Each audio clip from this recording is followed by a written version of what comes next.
дээр бяцхан шороо тогтсон байлаа. Гарчигийн сөхөө зархад өгсөн нэр нь нөлөө гайхангүй. Өрөөний болон сандал дээр тоглон. Ихнийх нь хооцсан дүүлгээр ингэж ихэрсэн байлаа. Намайг цаасан гоё эмэгтэй хүлэн суугаа. Гитара бэрэ түрний гэрлөө явах зам зураа. Тундуулах дууга бэлэн шоу тэ байлан дууга. Гартарсан өнгө бүрийн бадамтлын хаан гута.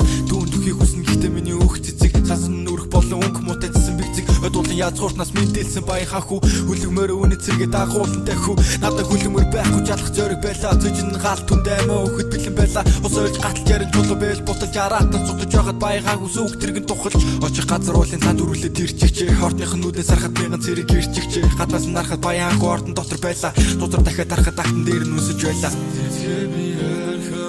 Гитара өглөө түн дуулах дуугаа уямлуулан уулан дээр дуулаад түн төрсөн болов тэр сонсох болов уямлаг дуу минь үлмэстэй цугасан рын дуслаа. Өглөөхөн түний зүг явах ёстой шалтгаан минь төрхөн дуулах байсан. айлгоо минь чиний зүг Нисэх болсон шалтгаан минь юу өтөр гүн. түүнийг наруулан дундаас түнд минь хинч харсан дурлан үгийн сэтгэлийг булааж үлгэрийн цаг хугацаа.